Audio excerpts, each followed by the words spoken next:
آپ کا ویژن بڑا براڈر اور بڑا دلچسپ ہے، اچھا لگا آپ سے بات کر کے. لیکن ایک سوال ہے بڑا امپورٹنٹ، ہر بندہ پوچھ سکتا ہے کہ آپ ایز اے ریکٹر NCBA میں آپ ویکینڈ کلاسز انٹروڈیوس کروا چکے ہیں اور ایوننگ، یعنی ایک تھوڑے سے ٹائم میں آپ ایک اسٹوڈنٹ کو کیسے فلاسفیکل بنا سکتے ہیں، اس کو کیسے آپ ایک ایمرجنگ ٹرینڈ کے ساتھ چلا سکتے ہیں، آپ کس طرح اس کو اچھا ٹیچر بنا سکتے ہیں، کس طرح آپ اچھی لائف گزارنے والا بنا سکتے ہیں. یہ چیزیں مشکل ہیں. سب آپ کی باتوں سے ایک سوال نکلتا ہے اور بڑا امپورٹنٹ کویشچن ہے کہ آپ چاہتے ہیں کہ آپ کا اسٹوڈنٹ، آپ کا ٹیچر فلاسفیکل ہو، وہ ماڈرن ٹرینڈز کے ساتھ چلے، آگے آنے والے وقتوں کو جان سکے، یعنی فیوچرسٹک ہو. اور آپ NCBA بہاولپور کیمپس میں آپ ویکینڈ کلاسز آفر کرتے ہیں اور ایوننگ کلاسز بھی آفر کرتے ہیں. بڑا شارٹ ٹائم ہے، لیمیٹڈ ٹائم ہے آپ کے پاس، تو یہ ساری چیزیں تھوڑے سے ٹائم میں کیسے سکھائیں گے؟ آپ نے بہت اہم بات کہی ہے، اور یہ وہ چیز ہے جو کہ امپاسبل سی لگتی ہے، لیکن دنیا میں امپاسبل کو پاسبل کرانے والے لوگ موجود ہیں، اور میری کوشش ہے کہ میں پاسبل کر دوں. ایک تھوڑا سا میں آپ کو بیک گراؤنڈ بتا دوں کہ یہ جو تعلیمی نظام ہے اس کا ایک ارتقاء ہے. ایک دور میں بر صغیر میں مدرسہ سسٹم تھا، پیر اور مرید کا سسٹم تھا تعلیم کا. پیر کے آپ مرید بنتے تھے اور اس کے ساتھ رہتے تھے، دن رات اس کے ساتھ ہیں.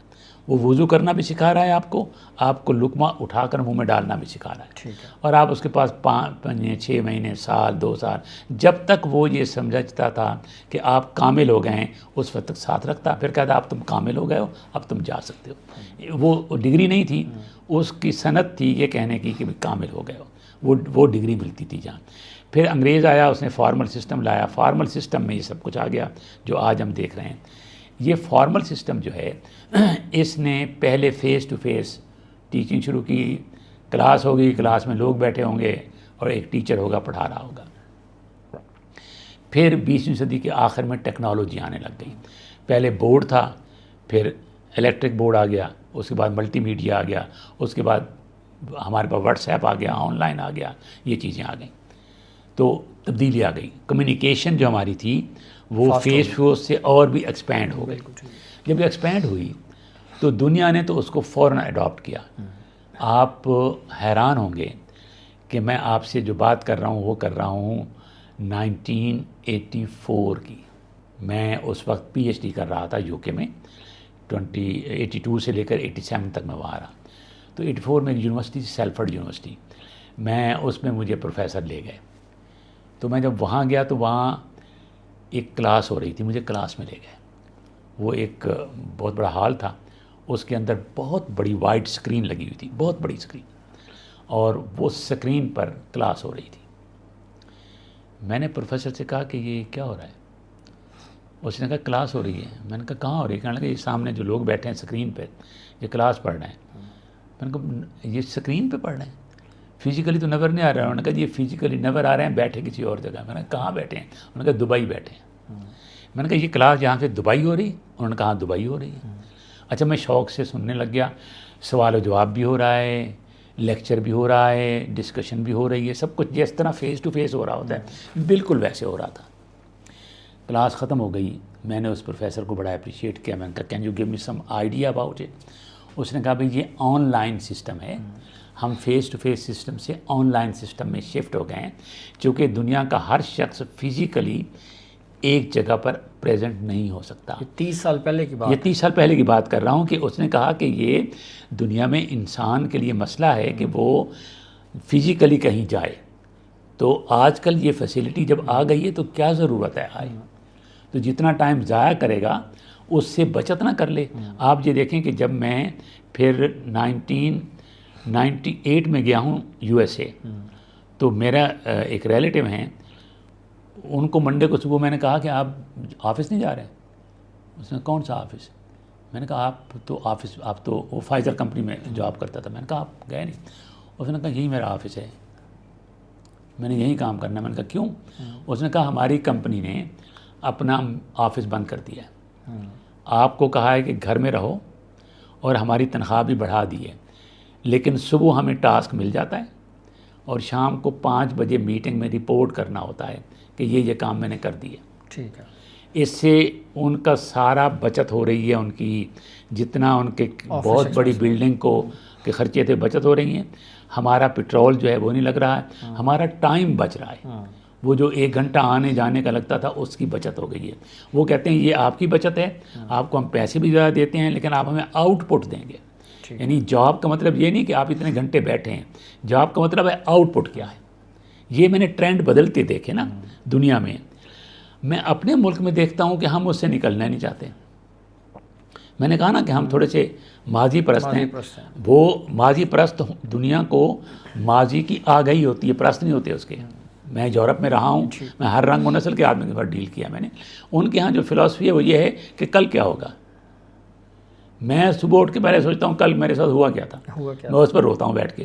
میرے ایک وہاں دوست ہیں، وہ کہتے ہیں آپ لوگ جب صبح اٹھیں نا، آپ کو کوئی پریشانی نہ ہو تو آپ کو مزہ نہیں آتا. جب کوئی پریشانی ہو نا پھر آپ ایکٹیو ہو جاتے ہیں کہ اچھا میں نے یہ کرنا ہے، مصیبت میں ہوں، مشکل میں ہوں، یہ کرتے رہتے ہیں. تو یہ بات ٹھیک ہے. ہم ان چیزوں پر سوچتے ہیں، وہ سوچتے ہیں کل کیا ہونا ہے اور اس کے مطابق فوراً اڈاپٹ کرتے ہیں. ہم کوئی بات نہیں کرتے. ایک تو ہمارے ہاں اللہ رحم کرے، میں یعنی بڑی بات نہیں کرنا، معافی چاہتا ہوں لوگوں سے، لیکن ایک ہے کتاب فتاوی عالمگیری. فتاوی عالمگیری میں ہر چیز پر فتویٰ دیا گیا تھا. اس میں لکھا ہوا ہے ہم نے سائیکل آیا اس پر فتویٰ دیا، ٹرین آئی اس پر یہ حرام ہے، ٹی وی آیا اس پر فتویٰ دیا حرام ہے. جو ایون پرنٹنگ پریس پر فتویٰ دیا گیا کہ یہ حرام ہے چھپوانا، جس سے لاکھوں مسودے جو ہاتھوں سے مسلمانوں نے لکھے تھے ضائع ہو گئے، پرنٹ نہیں ہو سکے. ہم نے فتوے دیے. یہ جو آپ یوز کر رہے ہیں ان پر بھی فتویٰ ہے، ٹی وی پر فتویٰ ہے. آج پھر اسی کو یوز کر رہے ہیں لیکن دیر کر دیتے ہیں. یعنی ہمارا ایک ٹرینڈ ہے، ہم فوراً اڈاپٹ نہیں کرتے، تنقید کرتے ہیں. یہ تو نہیں ہوگا، پھر خود بخود آہستہ آہستہ اسی طرف جاتے ہیں. المیہ ہے ہمارا، اس کو بھی چینج کرنے والے اوپر والے نیچے والے ملیں، چینج ہو جائے گا. چینج نہیں ہوتا. اب اس کی وجہ سے یہ ہے کہ ہم دنیا تیزی سے بدل رہی ہے، ہم نہیں بدل رہے. وہ جو گیپ ہے ہمارا، پہلے اتنا تھا، اب وہ یوں جا رہے ہیں تو ہم پیچھے ہوتے جا رہے ہیں اور تیز ہوتے جا رہے ہیں اور ادھر نکلتے جا رہے ہیں. وہ اب جب یہ سچویشن آ رہی ہے تو ہم ہر لحاظ سے پیچھے جا رہے ہیں. اگر آپ دیکھیں اس کو کوئی ریئلائز کرے. اس ملک میں میں نہیں کہتا حکومت کرے، میں کہتا ہوں جو اہل دماغ ہیں وہ کہاں ہیں، وہ اکٹھے ہو جائیں. اس ملک میں ایک فورم بنا لیں، آن لائن بنا لیں، آن لائن فورم، کہیں پیسے لے آن لائن بنا لیں. اور کیوں نہیں اس پر گفتگو کرتے، واٹس ایپ پہ ہر قسم کے میسج فارورڈ کرتے ہیں. یہ کیوں نہیں کرتے کہ آئیں اس کا حل نکالیں. کچھ تو برین بتائیں گے حل، وہ حل آپ گورنمنٹ کو دو، کسی کو دیں، کچھ تو ہو جائے گا. یعنی ہم وہ نہیں کرتے. اس کی وجہ سے کیا ہے کہ ہم فیوچر کی پلاننگ نہ ویژن کرتے ہیں نہ سوچتے ہیں اس کو. اس کے لیے پہلے تو ہمارے ہاں کچھ صورتحال تھی کہ 5 ایئر پلان بن رہے تھے، 5 سال کا سوچ لیا. اب وہ بھی ہمارے ہاں ختم ہو گئے.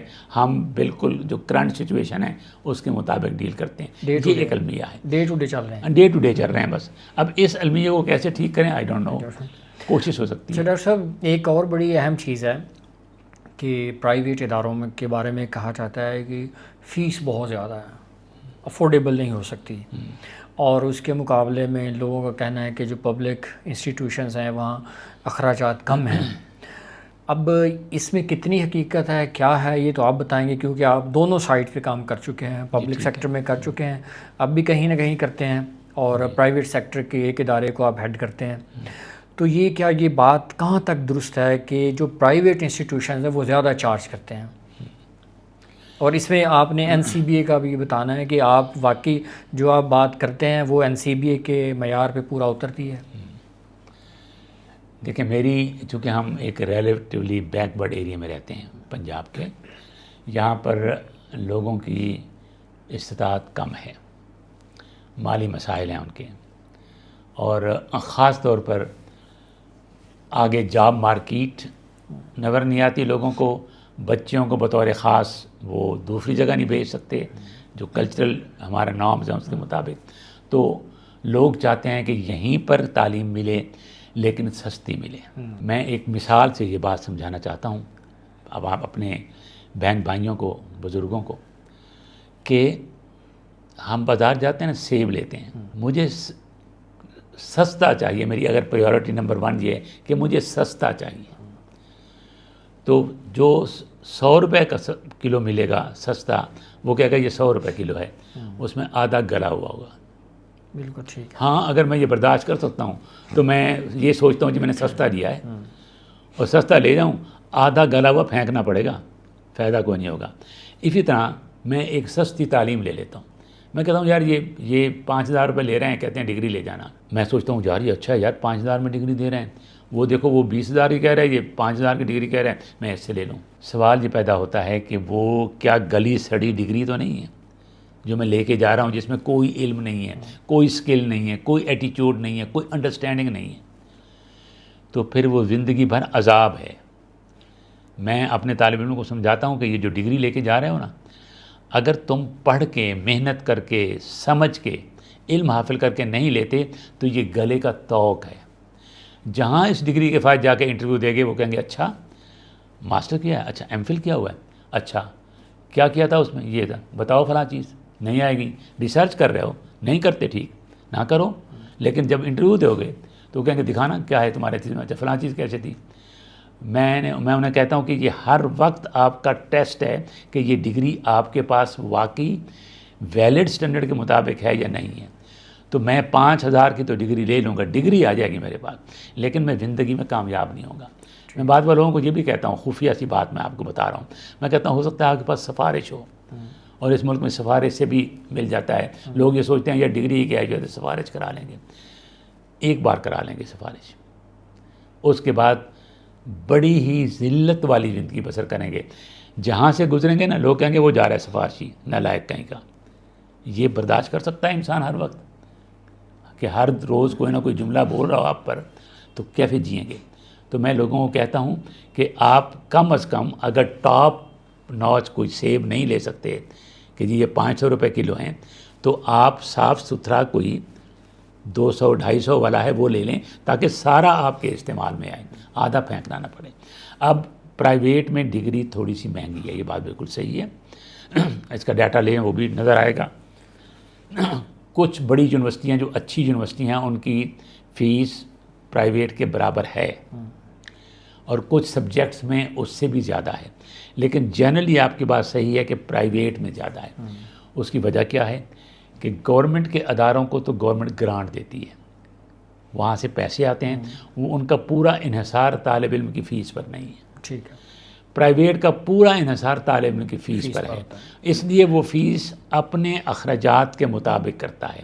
اچھا پھر وہ کوالٹی بھی چاہتا ہے کہ ریلیٹیولی بہتر ہو، اس کے لیے اس کو ٹیچر اچھا رکھنا پڑتا ہے، اس کو اپنا میکانزم اچھا کرنا پڑتا ہے. مثلا NCBA ہے، تمام کلاس روم میں AC چلتے ہیں. کیا باقی یونیورسٹیوں کی بھی سب میں چلتے ہیں AC؟ نہیں چلتے. میں بھی رہا ہوں یونیورسٹی میں، کبھی نہیں چلے. لیکن جہاں چلتے ہیں جنریٹر موجود ہے، اگر لائٹ لمبی چلی گئی ہے تو جنریٹر چلے گا اور پھر AC چلیں گے. اب یہ سہولت ہے جس پر خرچہ آتا ہے. اگر یہ سہولت دے رہے ہیں تو اس کا کچھ ہے. اچھا آپ نے کہا کہ ان کو آپ جو تعلیم دے رہے ہیں وہ کیسے آپ کہہ سکتے ہیں کہ وہ واقعی بہتر ہے. آپ ڈیٹا اٹھا کے دیکھ لیں پرائیویٹ سیکٹر کا اور اس کا. پاکستان میں جو پرائیویٹ ادارے ہیں ان کے اسٹوڈنٹ زیادہ اچھے جاب کر رہے ہیں. ٹھیک ہے. وہ کیوں کہ وہ ریسرچ کرتے ہیں مارکیٹ کے حساب سے، کیونکہ وہ اس کو ایک بزنس کے طور پر چلا رہے ہیں. لہذا وہ مارکیٹ میں دیکھتے ہیں ڈیمانڈ کس چیز کی ہے، وہ انہی چیزوں پر زور دیتے ہیں. لہذا ان کے لوگ فوراً لگ جاتے ہیں. ہمارے مثلاً میرے پاس جو ڈیٹا ہے اس میں ہمارے 70% اسٹوڈنٹ جاب کر رہے ہیں. ٹھیک ہے. یہاں سے گریجویٹ ہوئے ہیں اور انہیں جاب مل گئے. اچھا پھر اس کے لیے میکانزم بھی بنانے پڑتے ہیں، ہم نے وہی بنائے ہوئے ہیں کہ آن لائن جاب تلاش کرنا، آگے اسکالرشپ تلاش کرنا، ایڈمیشن کے لیے فیسیلیٹیشن کرنا، وہ ساری ہم کرتے ہیں تاکہ ہمارے پاس اسٹوڈنٹ آئے اس کا آگے کا سفر رکے نہیں، اس کے لیے ہم سہولت کریں. اس کے لیے یہ چیزیں ہیں جو کہ پرائیویٹ سیکٹر کو تھوڑا سا باؤنڈ کرتی ہیں کہ اس کی فیس زیادہ ہو. لیکن میں آپ کو بتاتا ہوں ایک خوبی ہے اس میں، اور میں اس کو فیس بھی کرتا ہوں اور بعض دفعہ کڑتا بھی ہوں، پھر چپ بھی کر جاتا ہوں. مثلا کوئی اسٹوڈنٹ گورنمنٹ کی بہاولپور میں کسی یونیورسٹی پر ڈیٹ جو فکس ہے فیس دینے کی، اگر اس پر نہ دے تو اگلے دن جرمانہ دے گا. ٹھیک. کوئی چوائس نہیں ہے اور کہیں بچنے کا طریقہ نہیں ہے. ایک دن اس کا ایک سیمسٹر سے اوپر ہو گیا, سیمسٹر کی فیس دے دیں, یہ لازم ہے. ہمارے ہاں کیا ہے, ایک تو ہم نے سیمسٹر کی فیس فل نہیں کی ہوئی, اس کو پر منتھ کر دیا ہے انسٹالمنٹس کا. اور آپ یقین کریں بی ایس کے اسٹوڈنٹس کی فیس بنتی ہے تقریباً 8,000 روپے. ڈسکاؤنٹ دیتے ہیں ہم ان کو, سب کو ڈسکاؤنٹ دیتے ہیں, 8,000 بنتی ہے. اتنی تو اسکول کے بچے کی فیس نہیں ہے جو کہ ہم کرتے ہیں. ہم نے کیا کیا ہے, پر منتھ کر دیا ہے. اس سے ان کے لیے افورڈ کرنا آسان ہو گیا ہے اور وہ پڑھ سکتے ہیں. آ کے پڑھنے میں کمپرومائز نہیں کیا. میرے ادارے میں دعوے سے کہہ سکتا ہوں کبھی کلاس کا یہ تصور نہیں ہے کہ آج اسٹوڈنٹ آئیں کلاس نہیں ہوگی, یہ کبھی نہیں ہوا. کلاس ہوگی, ٹیچر کسی وجہ سے نہیں ہے تو ایک دوسرا ٹیچر کلاس لے گا, لیکن یہ نہیں ہو سکتا کہ اسٹوڈنٹ آئے اور کلاس نہ ہو.